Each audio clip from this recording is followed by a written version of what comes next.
Welcome to the Care Principles video podcast. Today, Mark Noppen, CEO of the University Hospital Brussels, is our guest in the Care Principles video podcast. Mark became a familiar face in media during the pandemic. He also wrote a book called Gewoon Anders, or Simply Different. In this book, he shares his insights and lessons in crisis management. And did you know that Mark is also a painter? One of his paintings has recently been auctioned for €900 for charity purposes. Well done, Mark. Hi everyone, and welcome to the Care Principles video podcast. Another episode, another guest, and I'm very excited today because I have someone here in my office of whom I've written a case in my book. And I've written the case without knowing the person. And so I'm very happy to have Professor Mark Noppen here in the studio. Mark, so welcome. Thank you. So happy you're here today. It's true, I've written the case, we've never met each other. That's true. And then afterwards, I've sent out the book to you. Meanwhile, you've read it or you haven't read it? I have read it, yeah. Even last weekend I was going through the chapters to have a refresh. Just to freshen up a little bit. Yeah. Okay, great. It's great to hear. But before we dive into the care principles, you are painting or you have painted? I have painted for many years when I was young. And I've stopped since 20 years maybe. But I still have a collection of paintings, and I had given a lot away to friends and so forth. And 2 years ago we had a charity dinner for our foundation, UZ Brussels Foundation. And one of my friends had the idea, do you still have some paintings? We can do an auction. And the thing is that my friend went on stage and there was this painting and said, okay, we're going to auction a painting of a very famous painter who is in the room, but I won't tell you who it is. And so everybody was like, There was maybe 1,000 people. So, and they were like, huh? And then, okay, the auction was going up and figures are going up. And it ended at €900, and which was very, very good. And then he asked for the painter to come on stage, and then it was me, and then the whole room was like, huh? We didn't know he painted. So it was fun. And did you meet the person who bought the... Yeah. And were they happy? Personally, I thanked the lady who bought the painting. And we had a little chat, and she said, well, I absolutely had no idea, of course, that it was from you. But I just found it beautiful for my living room, and so I bought it. Great. So great story. It was a nice anecdote. A great story. But of course, that was a hobby of you. Your profession is running one of the biggest hospitals in Belgium, the UZ in Brussels. And I've written the case in the book because I was really impressed. In the beginning of the pandemic, you wrote for a financial newspaper and a column, and I read that column and I was really impressed with agility, the agile way that you kind of reorganized your hospital so fast when everybody that wasn't working in the hospital with the patients had to work from home. Could you explain a little bit for the people who haven't read the column and who don't know what happened at the time? I don't want to talk too much about COVID, but in this case, it's really relevant. Yes, well, actually, we were confronted with a completely new situation. Nobody of us has ever witnessed a pandemic of this nature and this magnitude. Luckily, between brackets, we were somewhat trained in crisis management because of the Brussels terrorist attacks 3 years before. So we had an update at that time of our emergency contingency plan of the hospital. But of course it was of a completely different nature and completely different magnitude and time frame. And now was this pandemic, which was a complete unknown in terms of magnitude, duration, severeness, etc. Because we only had images actually from northern Italy at that time, from Bergamo, Cremona, where you saw the hospitals being flooded and patients in the corridors and really dramatic situations.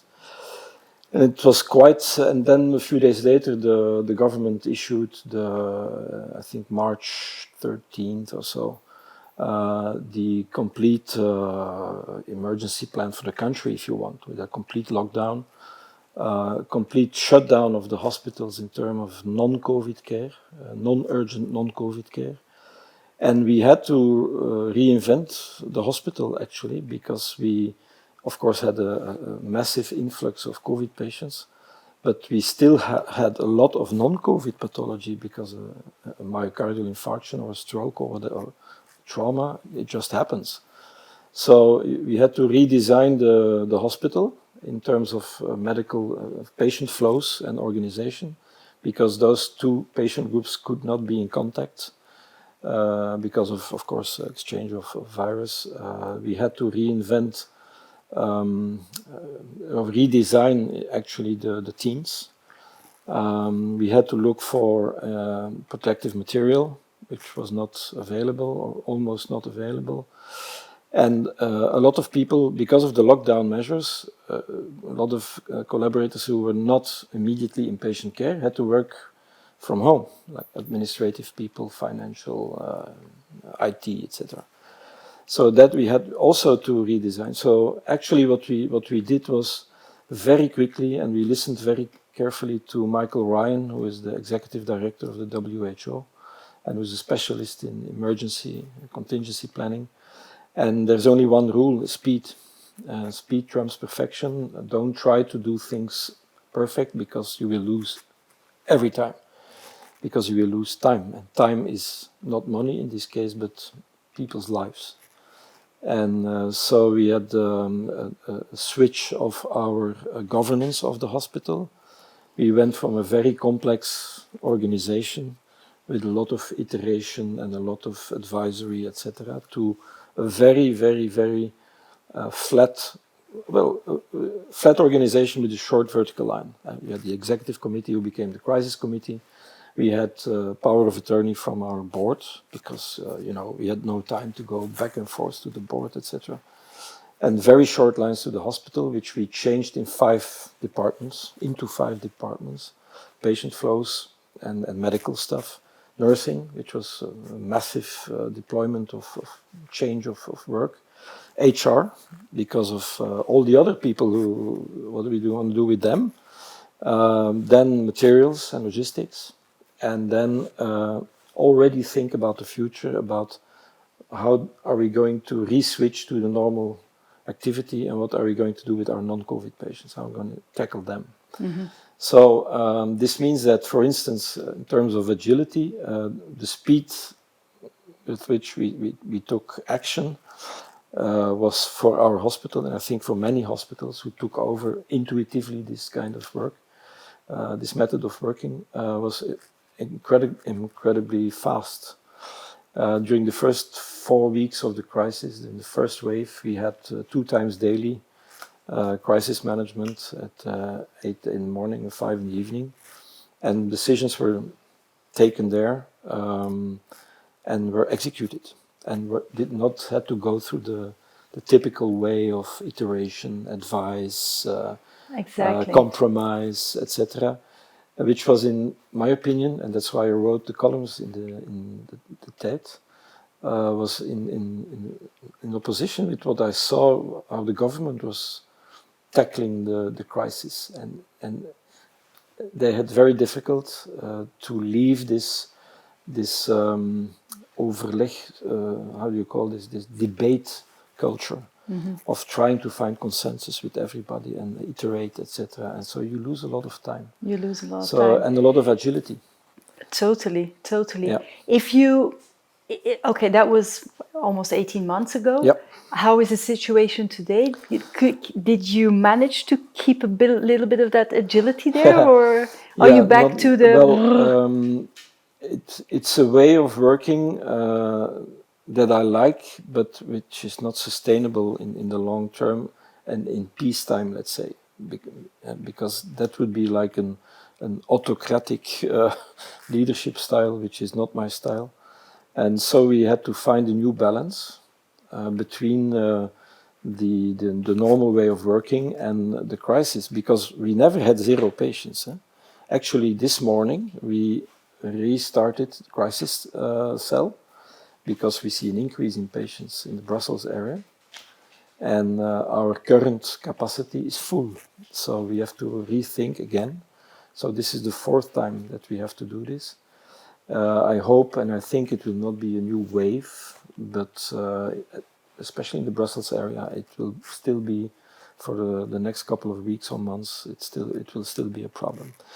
But anyway, we have kept some of the characteristics of the way of working in trying to have less meetings, more concise, more conclusive, and followed by action, and not too much reiteration. That is a characteristic that we try to keep.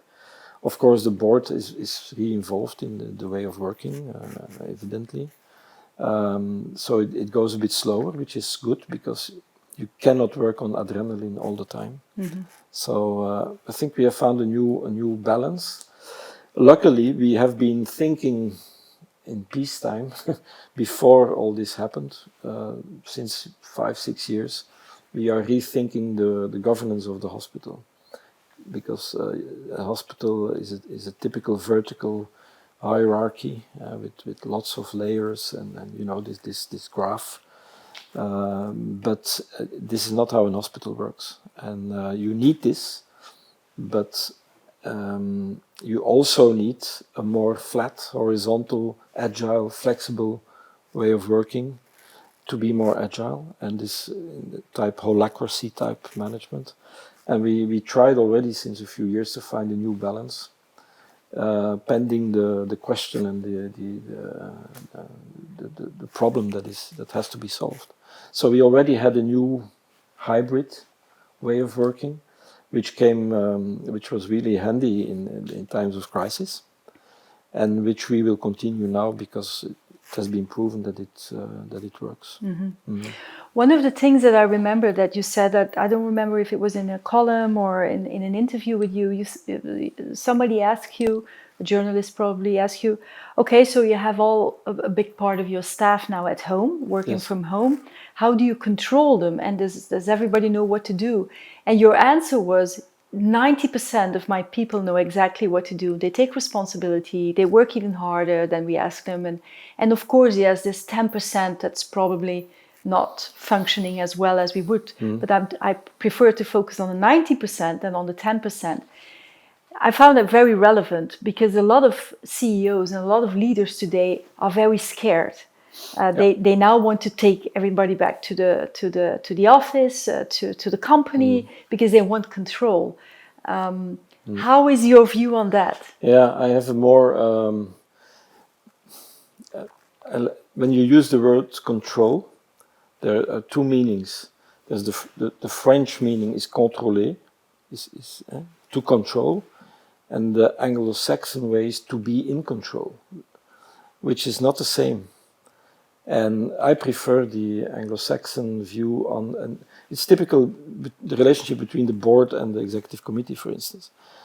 Some boards are really controlling, and that is part of the role of the board, to control the budgets and the results, etc. But there is also an aspect to be in control. During the crisis, the board was still in control, because every week I did a report to the board. We have done this, we have that, we have so many patients, we have blah, blah, blah. They were still in control, but they were not controlling. That's something else. And the same goes for people who work at home. We were still in control, because we knew what they had to do. We had the KPIs, if you want, or the results of their work. And that was okay. And how they arranged for their work, whether they wanted to work in the middle of the night or I don't know, from instead of 9 to 5, from 5 to 9, we couldn't care less, as long as the results were there. And what we saw was that in the vast majority of people, the results were similar or even better than they were before. That's one. 2, the satisfaction was high. People liked this. at least for not too long a period. A third thing is, if you're talking about, in our case, it was like 700 people who had to work immediately at home. That's a normal distribution. So you always have two standard deviations of people who are fantastic in this, and a big chunk of people who are just good and doing a good job. And you also have on the other side of the curve, you have two standard deviations of people who just make a mess out of it. So, but if you know that, okay, discard those and focus on the big bell, if you want, and ask the ones on the right side of the curve what they did to make it work even better, and share this. And what we do now, and we had an agreement with the syndicates, because we made a new collective agreement between the collaborators and the management of the hospital, where we allowed for homework. We would provide all the equipment, the software, etc. We would pay the internet connection. We would give ergonomic stuff to have a comfortable position at home, because it's not so simple. Not everybody's living in a castle, and and it was really appreciated. And what we are doing now in relative peacetime is we are continuing homework, but on a more hybrid base, where the collaborators have to be in the hospital at least one day of their assignment, because of teamwork and so forth. But they also have to be at least one day at home. And so on average there is almost a 50-50 balance, I would say. And people are happy. We need less space, less square meters. We have more parking space. There is less CO2 footprint. There is less mobility issues. Well, a lot of advantages, and people are happy. So. And is the hybrid system something that was chosen together with your collaborators, or is that something that the management decided from now on we'll continue in hybrid? Well, we asked the collaborators, how do you like this homework? And first of all, they were, like I said, the vast majority was okay with it, but they also spontaneously said, but we don't want to work at home for 100%. So we still want to see, and we also wanted to see them from time to time, because there are certain decisions that you can only take in a group, and if you have a scrum or whatever, you need to be there.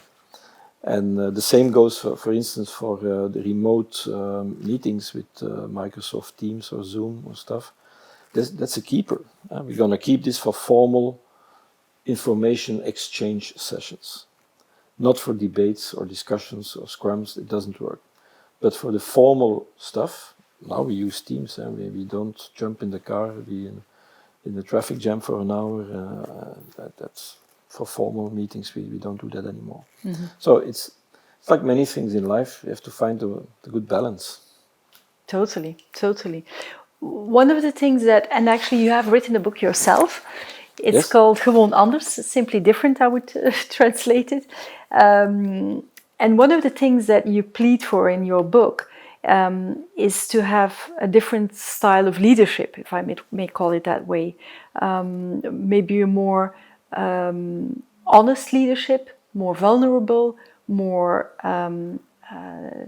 not pretending to know everything, but also being able to make decisions, and then if the decision turns out wrong, to say, okay, I took the wrong decision, but it was for that reason. You give an example that if you have 3 options, your staff is giving you 3 options, and you can't really decide which is the best one. You just go, okay, let's go for A, and then we'll see along the way, maybe B was better, but okay.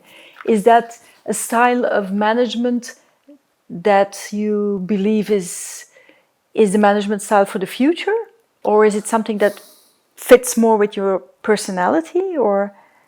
Yeah, a bit of both, I think. Actually, in writing the book, this was together with an expert in writing and in editing the book. So I'm not a professional writer. So I gave the content and wrote and rewrote, but it was actually a professional bookmaker who helped me. So to be clear. But in terms of leadership, I think leadership in general is, well, first of all, you have to make a difference between management and leadership. Management, that is handling data. Leadership is handling people. So you have to do both. But it's two different things. I think your question goes more into handling with people and organizations, if you want. And there I think leadership has to be contextual, situational. In times of crisis, leadership was quite directive because you couldn't lose any time. So you had to make fast decisions based on the data you had, which were incomplete or which were even unknown. So you had to make assumptions. And then, indeed, you have to make a choice. You can debate for eternally. We might do this, we might do that. That's possible. But we're going to do this, and we will check. Never forget the latter. You have to check, and you have to switch gears or change direction, pending the result of your actions. And that is something I miss a little bit. Is this autocorrective way of leadership, and that implies inevitably some kind of honesty and vulnerability. In that, look, people, we just don't know. These are the known unknowns. The unknown unknowns, we don't even talk about them, but the known unknowns for the moment are these. We think that this is the good decision. We have thought a lot about it, and etc. We've taken a decision, and if it's wrong, it's my mistake, and we won't do it again. It's like Angela Merkel did it a few times. At a certain moment, the lender had not the same opinion about stuff, and she said, "Paf, we're going to do it this way." And if she was proven wrong, she also admitted that she made a mistake, and she apologized, and she said, "But we will never make it again." I think that is genuine and authentic and good leadership. And maybe, and I also wrote it in the book, maybe it's a little bit more feminine than masculine. Oh, I was just about to say, is it more female leadership? I guess so. And I'm a man, so I don't know if I'm allowed to say that.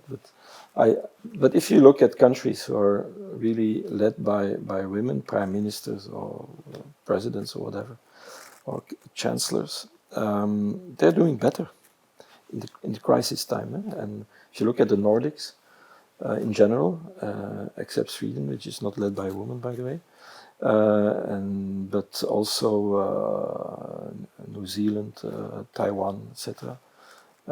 They have better results, and I think, but I'm not a politologist or an academic on that matter. But I think it might have to do with this combination of agility, vulnerability, honesty, but also it's not soft, also deed, daadkracht. You say that, just action oriented.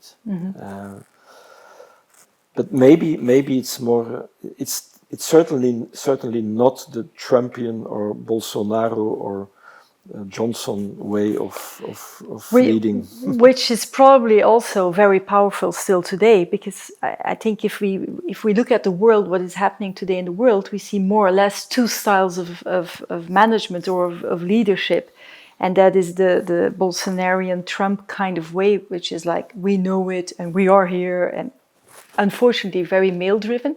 Although there's females doing that as well, but it's like from power and from status and from a kind of we know it all attitude. And then you have the more, maybe a bit doubtful, maybe a bit more empathic, because I would also like to talk about empathy with you.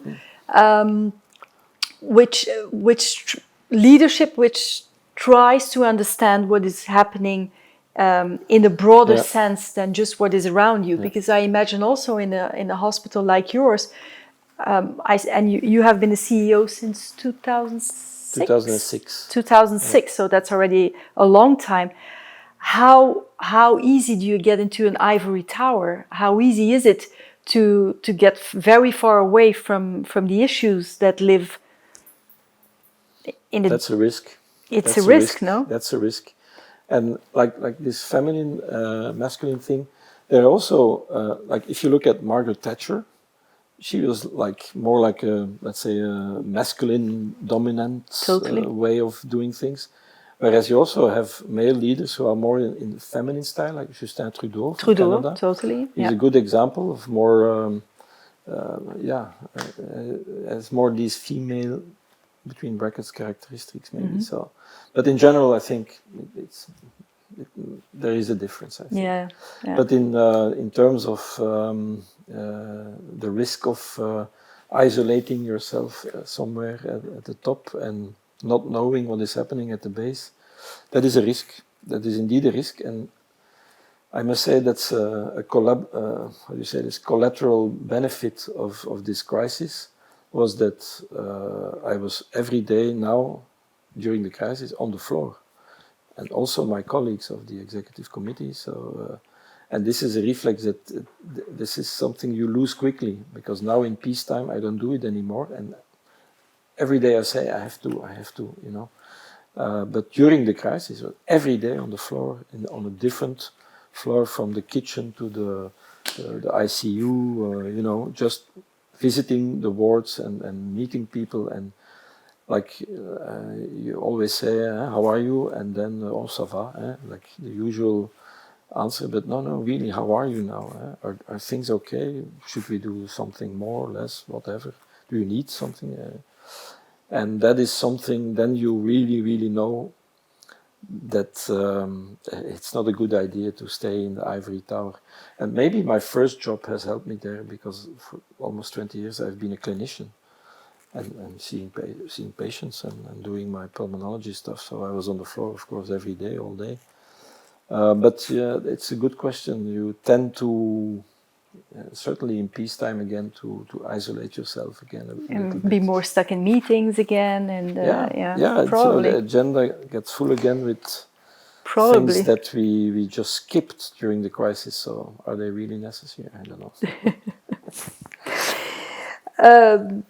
Let's dive back into the CARE principles. So it's collaboration, agility, reliability, and empathy. And I would love to start with the last one, with empathy. First, because I believe that we live in really turbulent times, and we see that a lot of people struggle. There's, of course, all the physical issues that people had, but there's a lot of mental pressure as well on people now. And I strongly feel, I don't know if you have the same experience, but with the world reopening again, it gives even more mental pressure. People have this fear of missing out again. We were used for like almost 18 months just to work from home, very, very small bubbles, just your family or just a couple of friends. Now everything reopens again. And so even me, and I'm a very optimistical person, independent, I can make my own agenda, and even I have the idea that I can't handle it all. What is going on? Trying to better understand, trying to really empathize with others, I honestly believe it will be important for the future. Is it something that you agree with? What is your feeling on empathy? On the first part of your question, I have the same feeling or perception that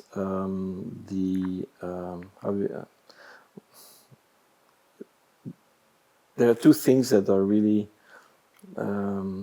popping up, I think, is complexity of all the problems that we face.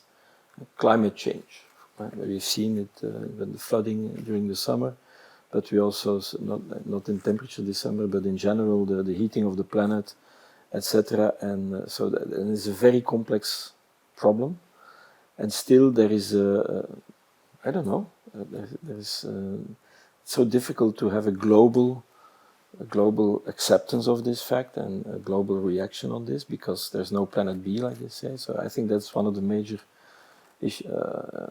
challenges for the future. And you cannot solve it with one-liners and with short-term political governance that we have today. One period is 4, 5, 6 years, but this is something for the next 200 years. I mean, so you need very, very long-term planning, and our political system simply is not made for this. So I don't know how we have to solve this, and it's very complex. And secondly, the general pace of life is very high. And so, it's also something that is striking for me. And during the crisis, although I've never worked so hard as during the crisis, but the general pace in the society was slower, because there was less to do. And there was less, stimulations coming from everywhere. Last week I gave an interview on, how do you call this, a documentary, a little live interview on free time, how I fill my free time. And I start by saying, what a strange question. Does this imply there is also non-free time? What do you mean by free time? I also like, well, things you do not do at your work, and or hobbies and this and that, and you could immediately. I was almost stressed by the question on, but how do I have to fill my free time? Yeah, I don't make the difference. I'm very lucky, because my work is my ikigai. 2 times I've found the good balance, I hope. So for me, free time is just part of my life, just as my job is part of my life. I don't make the distinction, because it gives stress. You have to choose then something. And that is something that is so striking to me, is that people, yesterday I heard on the radio somebody talking about a Chinese thing that has popped up a few months ago on doing it slowly. And it was censored, of course, by the Chinese government, and they just always say the opposite. You have to work hard, ambition. And that was a group, hundreds of thousands of followers immediately said, okay, let's slow down. I don't have to be, working what was the 669? 6 days a week, from 6 to 9. That's a Chinese way of working. I thought, we are far away there. But and then afterwards they have to go to the music school and sporting and crazy whatever. life. Yeah. So they must be crazy. They must become crazy. And apparently a big part of society has enough. Let's slow down. Now, again, it's a question of balance, I think. For some people, the balance is, like in my case, I'm lucky. I have a fantastic job. I'm still healthy. I mean, but for me, the ambition is high and the level is very high, but not everybody has had the same opportunities and the same conditions and the same environment. And for them, it might be completely different. And there's no single solution for everybody, I think. And this is somewhat missing, I think, this... and accepting that is a form of empathy, I think, to come to your question, is that if you accept that not everybody is in the same situation and has all the same possibilities and the same facilities, etc., and you have to empathize with those people. And I've seen it during the crisis in the hospital. It was easily said, you have to live in a small apartment with 2 children, and suddenly everybody is at home, and you have to work, and your husband has to work, and the kids are there.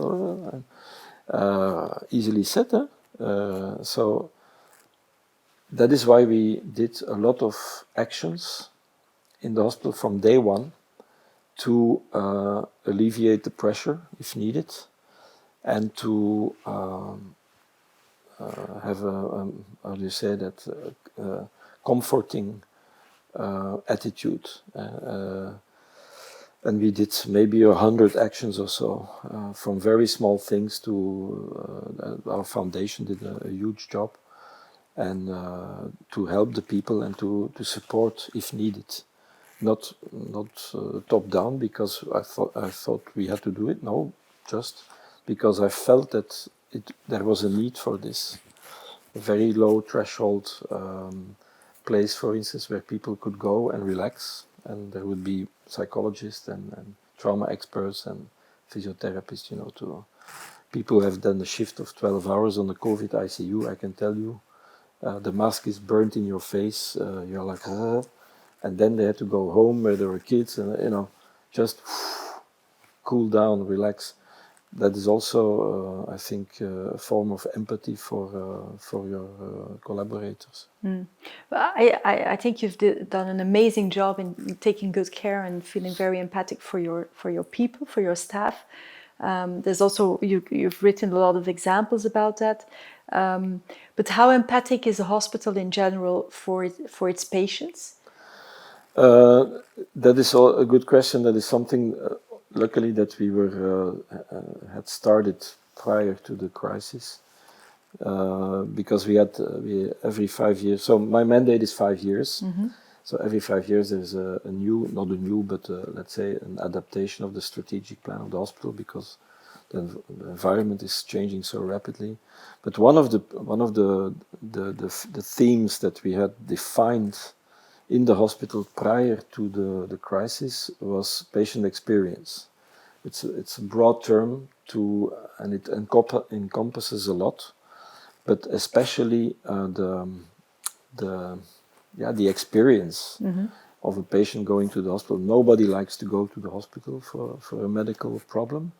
So it's very important, and we have done that based on research. We have interviewed 4,000 patients, and every day we question, I think, 2,000 patients with an NPS platform. So we have a lot of feedback, and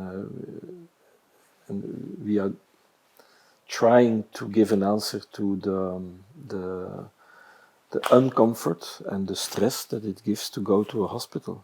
And there also, you say a hospital, but a hospital is not a hospital, is not a hospital. I mean, we have different populations in that hospital. And the people that have to go to a psychogeriatric consultation are different people than go to the children's hospital or to the fertility clinic or to the cardiology department. They have different problems, different age groups. They have different, categories of people, and still a hospital is like one size fits all thing, which is usually white and it smells like Javel, and it's not a nice place to be.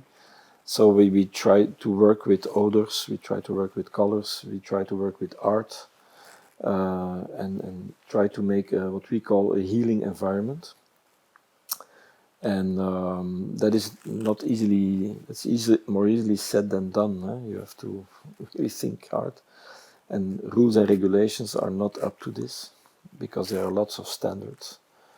And but luckily, like I said, we were already busy with that before the crisis.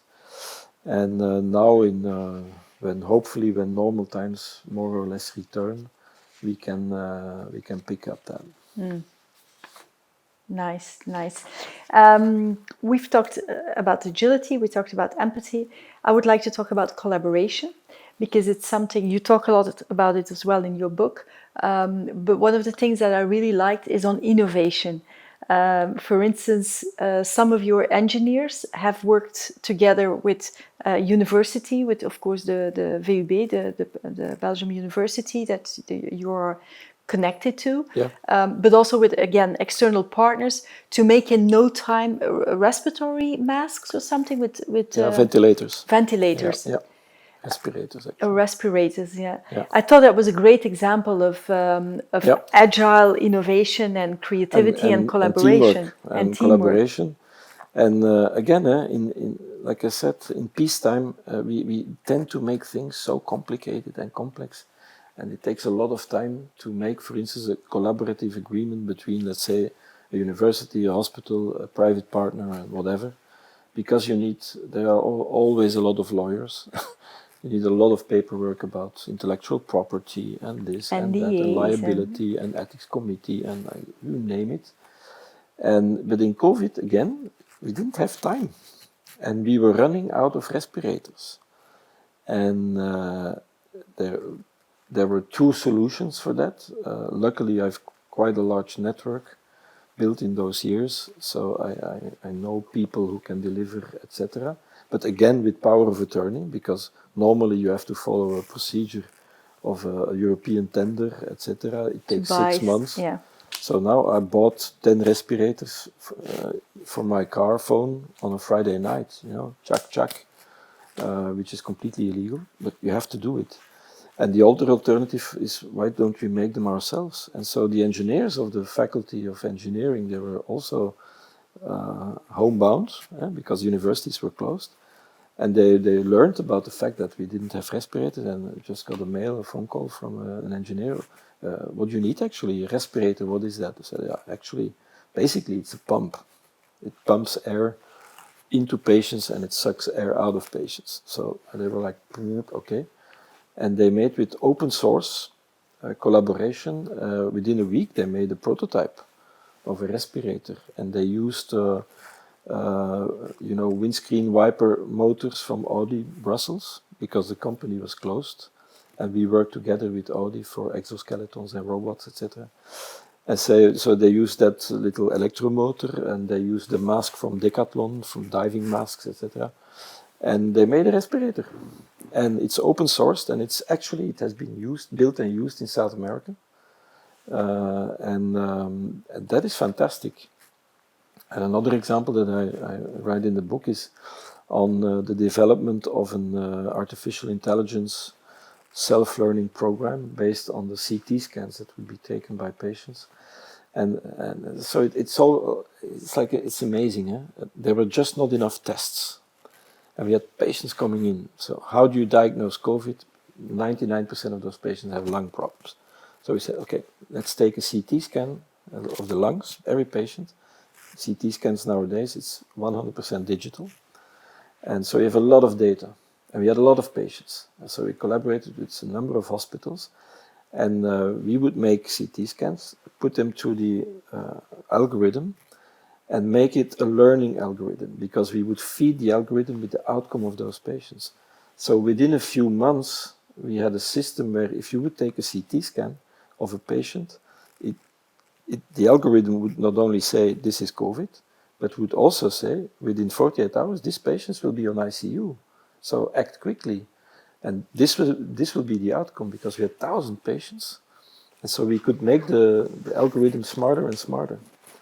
And this was done within 3 months. Normally, this would have taken, 2 years. So that is collaboration in the true sense of. But that's a good example of cross-boundary collaboration. But you also had the collaboration within the hospital, the teams. That's very important. And again, is that something, because you said regulations, and I agree, I think legislation and regulations are the two things that are really making it difficult to turn the world into a more contemporary version that is needed to find solutions for the challenges that we are facing. You were talking about the climate urgency. We will need different rules and regulations, because with the existing ones, we can't solve it. Yeah. But to go back to your situation, do you think that on the collaborative modus, is that something that you will be able to hold on to in the future? Or again, do you feel there as well that you are colliding? We will return to the peacetime situation where there are rules and regulations. There's no way out. There's no way around it. But there's also a tendency that I've seen in these 15 years. If you look at governance, you have a board and you have an executive committee, and etc. The complexity and the control mechanisms that I've seen coming in those 15 years are really amazing, and it's all based on a lack of trust. The reflex, it's the same with the Gauss curve. If you look at all the companies of the world, you will have 2 standard deviations of crooks. You will always have them. whether and sometimes something pops up, Dieselgate, Enron, BP, scandals will pop up. 3M now in 3M. Belgium. It will happen. Of course. So what is the reflex? We will make an extra control layer, an organism, a platform, a governance, whatever, to make that this won't happen again. Actually, it will happen again. But for the 97.5% of non-crook companies, it's an extra burden.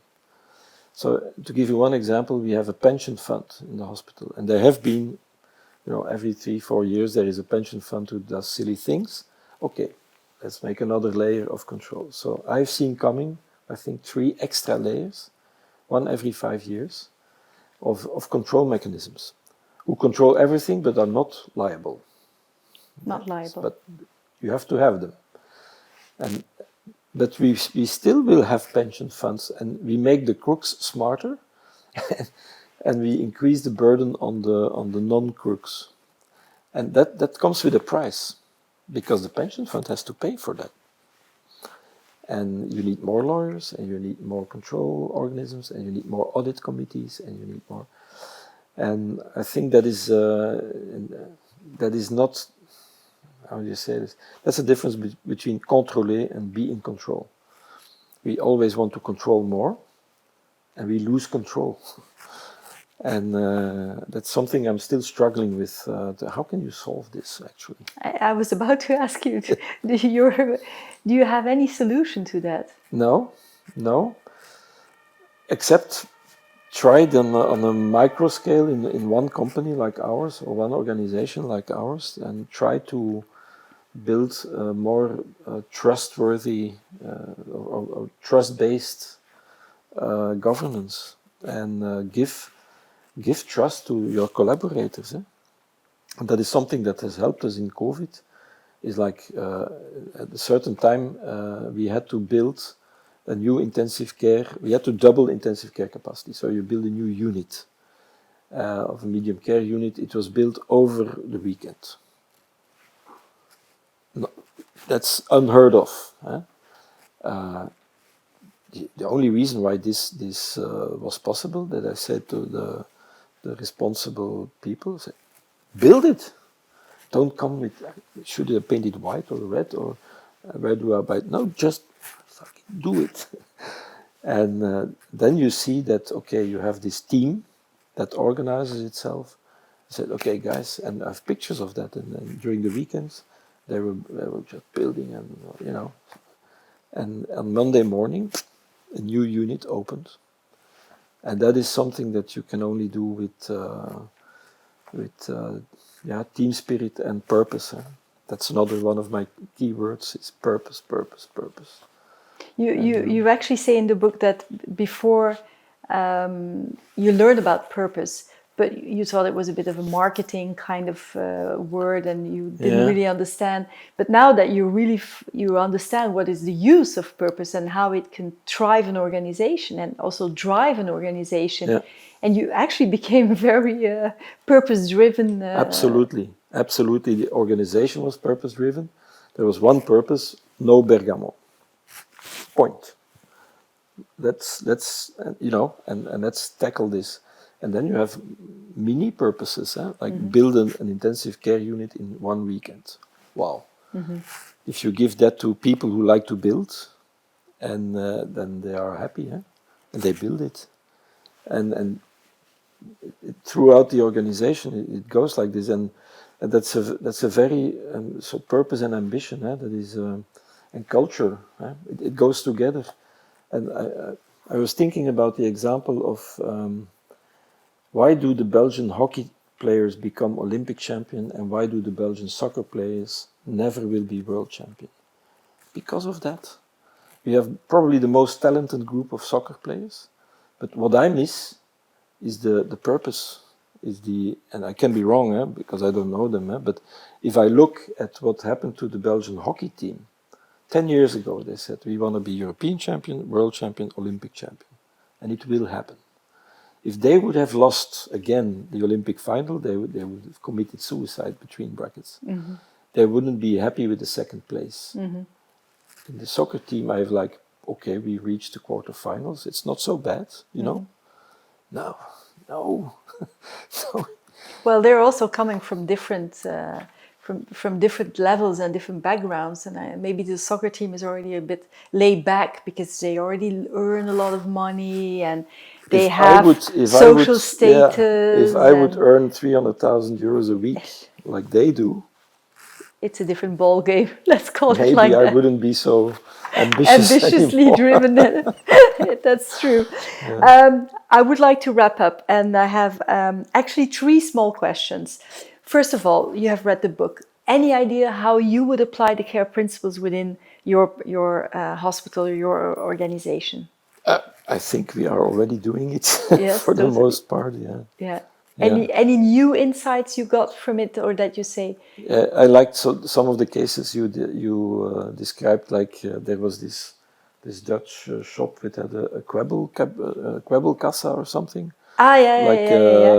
Yeah. Just because there are more and more elderly and often lonely people. Yeah. So you have this corridor at the supermarket where Yes. they can just slowly Yes, the cashier chat where and you can do just talk and totally. The bubble these kassa. kind of examples, and then the collaboration. I also remember between McDonald's and Aldi. Yeah. I think The staff. that's also agility, collaboration, and it's it's all about people. It's all about It's people. all about people. Totally. And that's so important. Totally. Final question, Mark. And I ask this question to anyone. What can other companies, other leaders, other people learn from you or from UZ Brussels? What can anybody apply, even if they're not in a medical sector? What they can learn from us. Yes. What they can apply, what can they do? Do you have they tips can buy and the tricks? book and apply the things that are in there.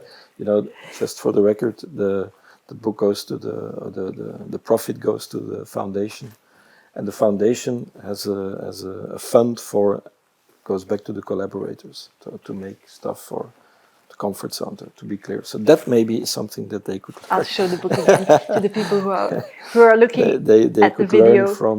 It's really worth it. It's a great book. It's really. I even laughed a lot with it. So you wouldn't expect that from a book from. And personally, on the other way around, I stole a lot from other companies. Things to do and things not to do. Sometimes, for instance, when a few years ago there was these buzzwords, Lean, Six Sigma, etc. And so I didn't really understand how to apply this in the hospital. So with my executive committee, we went to the Volvo Cars company plant in Ghent, and a car company, fabrication company. It's the typical example of Kanban and Lean, Six Sigma, etc. Chuck, standardization, and so forth. And so the moment we entered the Volvo car company, I knew this is not a hospital. I cannot learn anything here, except for 1 or 2 departments of my hospital. So which strengthened my idea that a hospital is not a hospital. It's not a hospital. It's a conglomerate of business units. Yeah. And some of my business units there I can apply the Kanban system, but in others it would be disastrous. So that's something I learned there. And another thing I learned about experience is when we could travel. You remember when we could travel? So my favorite city is New York City. So every year I go to New York City because there's a lot of alumni also live there. And normally I have a hotel, a typical hotel on Times Square, typical hotel, and it was fully booked, so I had to look for another one. And I went to Citizen M, which is a Dutch hotel chain. It was also on 42nd Times Square. Street, yeah. And I came into this hotel and I said, "What is this? This is my new polyclinic." Okay. Because of the experience. Normally when you go to a hotel, you expect to have this counter with nice people in uniforms who ask the same questions all over again, which they already should know because I have reserved. Of course. They know I have peanut allergy, they know I want this and la la la. And all those questions again, my credit card, my passport, my this, my that. And everywhere is the same. And there in Citizen M, there was nothing, just a nice lounge and music and drinks and cafe and screens. Self-check-in. And it was like, you touch the screen and said, and just one question, did you make a reservation? Yes, no. Yes, okay, put your credit card in there. Hi Mark, here's your key. Bye. It's an 10 amazing seconds. experience. Yeah. And you could have a drink and la la la. I said, I just loved it. And so part of our outpatient clinic will hopefully be something like that. So you just have to steal. But it's better to steal good ideas and copy good ideas from others than to invent bad ideas. That's definitely true. I think that's a nice one to stop with, to steal from others. Thank you so much for being here. Thank you for having me. It's been a real pleasure having you. Thank you for the people who were watching this. This was another episode of the Care Principles video podcast. Thank you and take care. Do you also want to grow your brand in a caring and sustainable way? Check out thecareprinciples.com and see how we can help you.